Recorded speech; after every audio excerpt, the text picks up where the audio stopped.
Hi guys, if you're just joining us, welcome.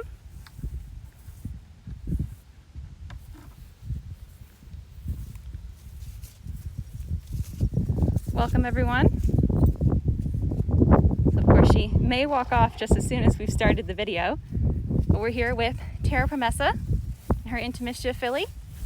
So today we're going to be visiting with some of our youngest foals. These are foals that were born here in the middle of May. Yes, of course, she knew that I'd started the camera, so she decided to walk away. But this is Terra Promessa, her Intermistia filly. This is Terra's first foal.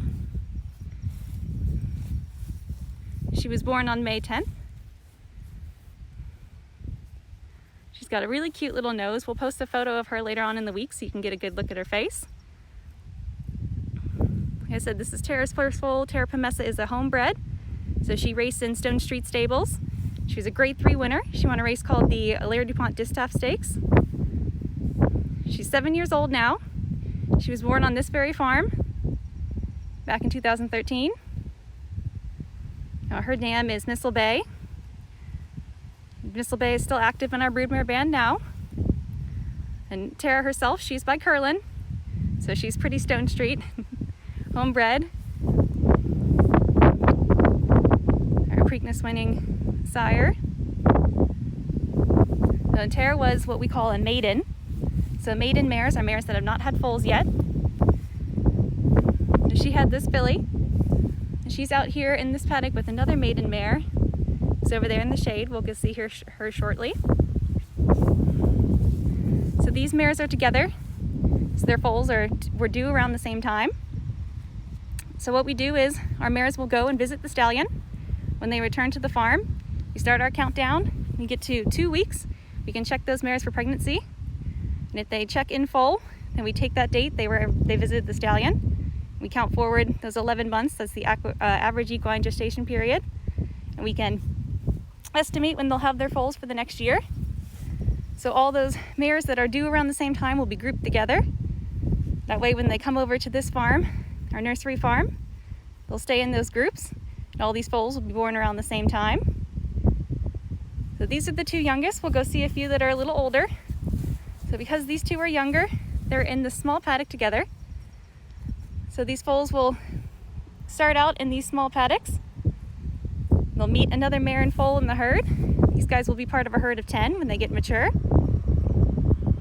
So they're just growing, they're maturing, getting to know one another. And it's very critical for all these foals to be born around the same time. That way they're all in the same developmental stages. They're able to go out into these paddocks together. That way they can form these bonds in the herd. So when all the mares are weaned, the foals will stay on this farm. There she is. Now you can see her little face. The foals will stay on this farm, and they will stay in these groups that they were born in. So they'll have comfort in the fact that they're with the same foals they've known all their lives.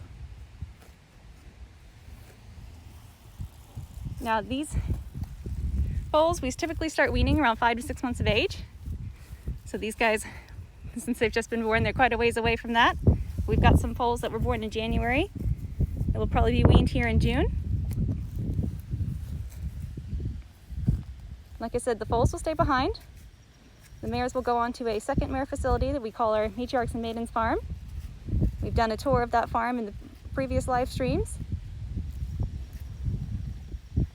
So the mares will go to that second farm. The foals will stay here. The foals will stay here till around October.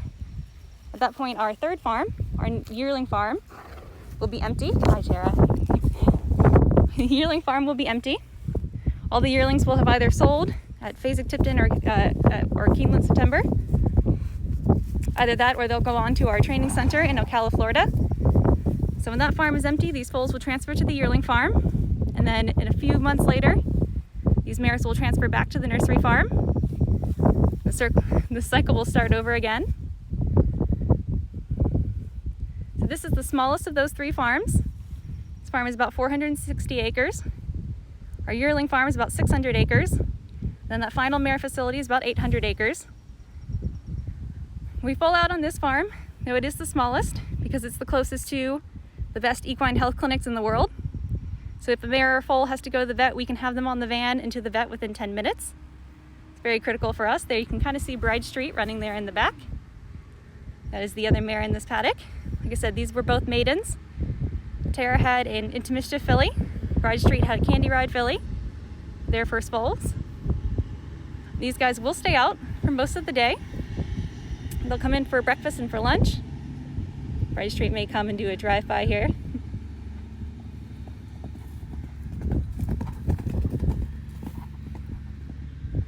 There she goes.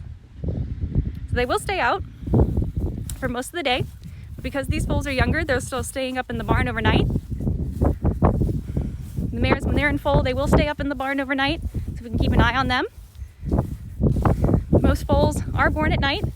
It's instinct when these horses were in the wild. They could use the cover of darkness to keep their foals safe.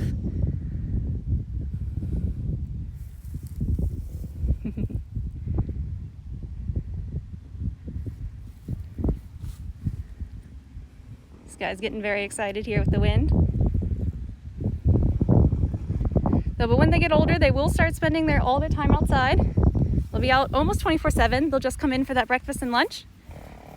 And each time they come up into the barn, we'll check them over, run our hands down their legs,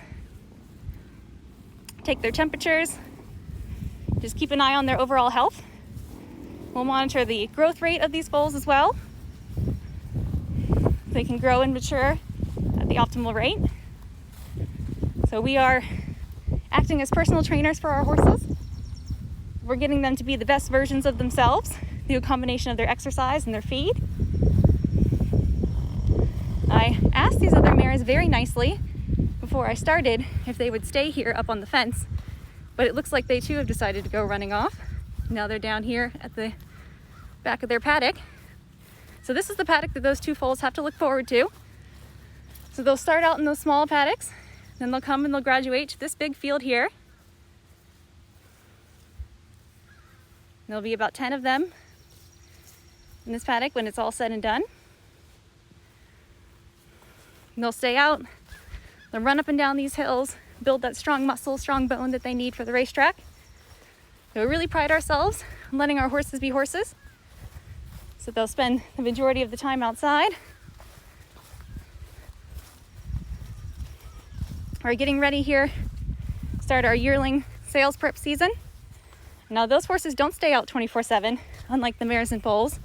What they'll do is they will go out at night and they'll stay up in the barn during the day. So that way we avoid any sun bleaching in their coats.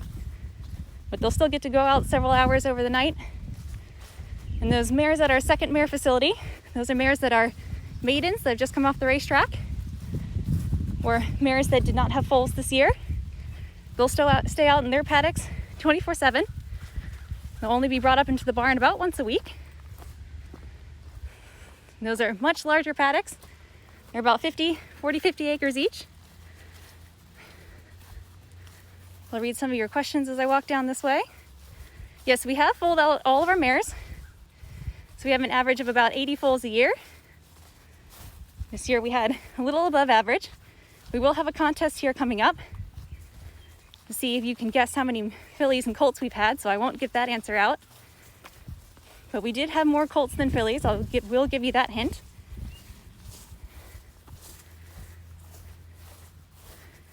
Let's see if I can see if you have any other questions. So we don't have any issues with wild animals here.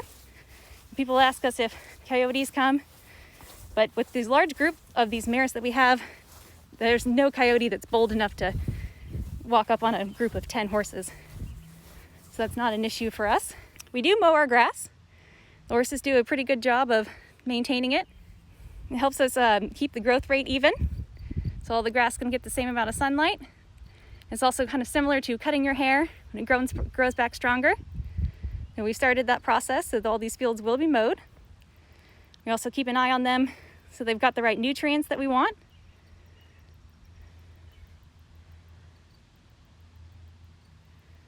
And we're not sure when we're going to start tours up again. We will let you all know.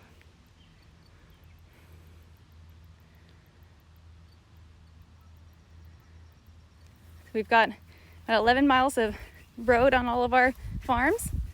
We've got enough fencing here just get all the way to Cincinnati. It's quite a bit of upkeep.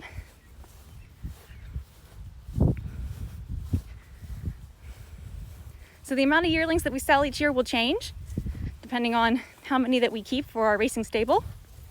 We will purchase yearlings as well. Same with the mares. So a lot of these mares are fillies that raced in our racing stable that have come and retired to the band.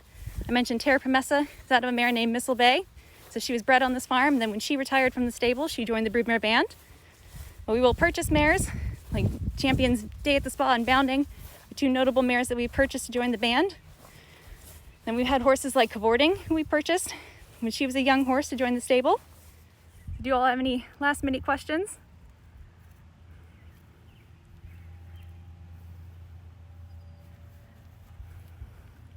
Janice, you're asking how old, do you mean how old are these foals? I'm glad you all are enjoying these tours. We do have a playlist on our YouTube channel with all of the virtual tours that we've done. So you can go and revisit some of our meet and greets with Rachel Alexandra, visits with our other foals. Oh, Janice, you're asking how old these foals are. So these foals were all born in May. These are some of the oldest ones. Samantha Nicole is up there on the top of the hill. I was hoping she'd be closer. Samantha is a full sister to Rachel Alexandra, and she had a filly by Speightstown this year. She's the one on the right-hand side over here. So we don't stand any stallions, Jackie. So we have stallions we're affiliated with. Curlin, I mentioned earlier, is the sire of Terra Promessa, and Cantharos as well. Good Magic is the sire of some of the foals in this paddock. Those are stallions that we bred, or stallions that race in our racing stable. Most of those stand at Hillendale. We've got Jess's Dream, who's Rachel Alexandra's son by Curlin. Stands at Ocala Stud. And we've got Union Jackson at Sequel Stallions in New York. So our mares will go and visit the stallion, then they'll return to the farm. And when they visit the stallion, their foals will stay behind. It's much safer for the foals here. And when the mares return to the farm, we can start scanning them for pregnancy 2 weeks later. So it's a very exciting time of year.